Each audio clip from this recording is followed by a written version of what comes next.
finally, I feel like starting to kind of die out. I feel like a lot of the young artists that I'm meeting aren't drugged out of their minds. Exactly. But for like 2 or 3 years, bro, like 2017, 2018, last year, like it was rough because everybody we would have come by the radio station would be fucking high as fuck. No, 100%. And not understanding the damage, like, and that's why to me that song, like I said, is to me the most important record on the project, because it's like not only is this industry affecting like the quote unquote street niggas that come in and how they are with drugs and stuff like that too, but that's the reason why, even though he's so loved and I love him too, you know, rest in peace Mac Miller.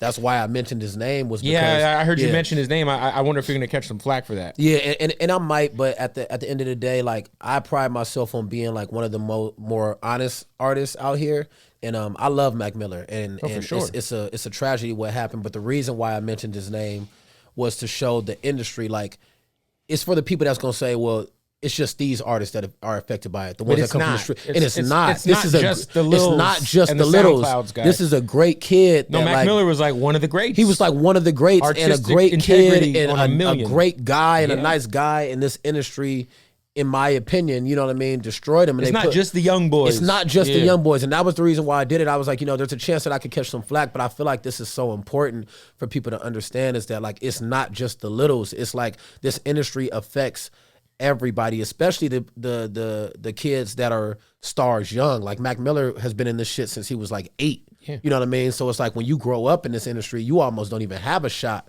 unless we start changing how we approach kids. Like these are kids, bro. You know what I mean? And we're putting certain things in front of their face and expecting them. You know, how are you as a 15-year-old gonna be in the studio with one of your idols and he offer you a blunt and not hit the blunt? Like, you know what I'm saying? Like, and it's for sure. It's like we got to start taking more accountability. Or like if you're in, and like you said, I mean, weed is one thing, but like, how are you going to be in the studio with whoever, and let's say they got Xans or they're sniffing lines, like, bro, and these are your idols. You like, I don't want to look like the guy that's like, you know what I mean? Like, it's the running joke, like, oh, Snoop passed me a blunt. I don't smoke, but Snoop passed me a blunt. Like, you know what I'm saying? Like, that's like I've done that, but I do smoke. Yeah, but I also like. Yeah, I'm like, Snoop passes you the blunt. Snoop passes you the blunt. Like, how are you what not? What are you gonna do? Exactly. Willie Nelson passes you the blunt. You know what I'm saying? Certain people, but it's like, I think that, you know, I've been kind of, you know, shout out to Future. He's one of my favorite artists, but I was kind of critical of him pretty heavily when it came to like just the narrative he was pushing, and he's living his truth through his music. But I just think that there was just an era of, and it's still going on, you know. But I just feel like there's this whole wave of kids that were just influenced by like that kind of shit. Like I think, you know, the fact like Mask Off was such a big song.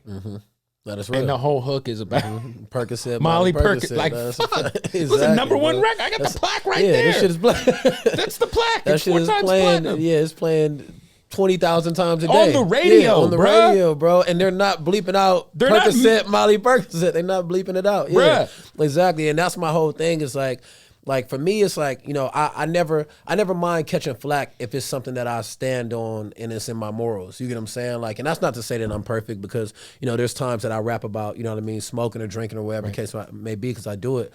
But I also tell the other sides of the story as well. And that's all I say for people is like, you know, everybody live your truth. You know what I mean? But understand that like when you're given money and fame and all this stuff, like you still hold a certain level of responsibility.